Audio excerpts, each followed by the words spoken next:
By the spring of 1991, 21-year-old Mariah Carey had scraped her way from struggling wannabe to music's breakout sensation. Her self-titled debut had sold 6 million copies, spawned 4 #1 hits, and garnered 2 Grammy Awards. Fueled by her success, Mariah immediately went to work on her second album, Emotions. I had this work ethic that I imposed upon myself that was really, really harsh. Because of fear, really, you know, of losing something and going back to where I started from. So I got on this thing where it was like, do another album, one for every single year. This drive extended to an attempt by the star to regain some of the control she felt she'd surrendered on her debut album. The thing is, my demos were really good. Some of those demos were better than what the record ended up sounding like. Maybe because it was simpler, there wasn't so much production. But despite her misgivings, it was clear Mottola was running the show. He was definitely somebody who was used to being in control and used to being the boss. The first video that she did, he didn't like that she was a little too sexy in it, and that's one of the reasons why the video was scrapped and they filmed another video. If any creative disagreements happened, it was like because as a young person I wanted to be able to express what I liked. Despite, or perhaps because of the sparks created by their creative tug-of-war, Mariah and Mottola's romance blossomed, and once Mottola's divorce became final, spilled into the public eye. The news made headlines. Here we have an ingenue, very sexy, very pretty and talented, and the man behind the curtain who's pretty much pulling the strings of her career and making her a star. It was sort of scandalous. He was 20 years older than she was. He'd been married for 20 years and had children. That's definitely good gossip. With the media focused on Mariah's relationship with Mottola, Emotions was released on September 17, 1991. The title track would become Mariah's 5th consecutive Billboard chart topper, making her the first artist to achieve this feat.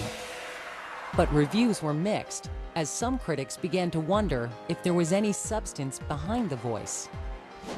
And on a critical level, there was a sense in which, her singing was almost more of an athletic gift than something that she brought a soulfulness to. You're more impressed by it than you are moved by it.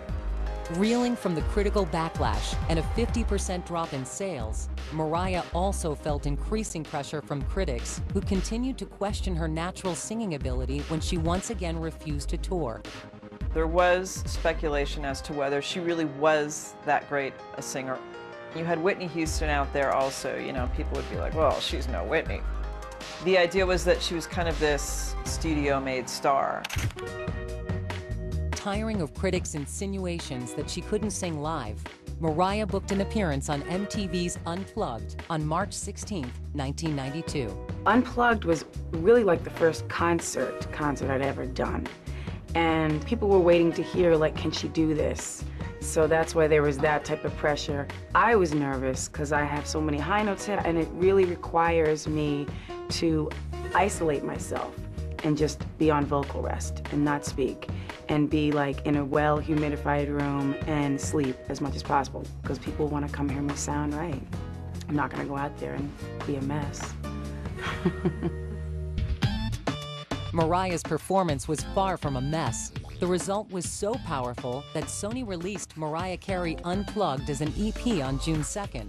It would go on to sell 6 million copies. She had a lot riding on her shoulders, but once she got out on stage, she blossomed. She was able to prove unequivocally that she had the goods. It was calculated risk, but one that obviously paid off with tremendous dividends. That same month, with their romance in full bloom, 23-year-old Mariah married 43-year-old Mottola in a lavish ceremony in upstate New York.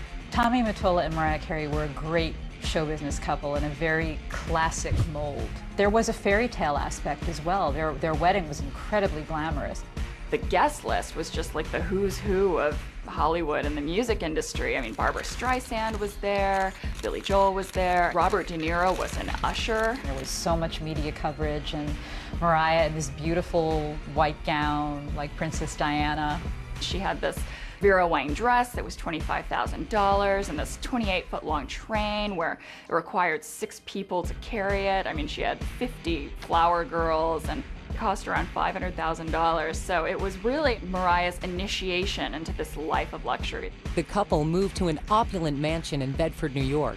It was a vast departure from the life she'd known most of her life. There was a huge jump between where she came from to where she ultimately ended up.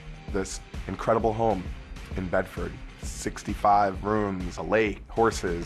The name of the house was Storybook Manor.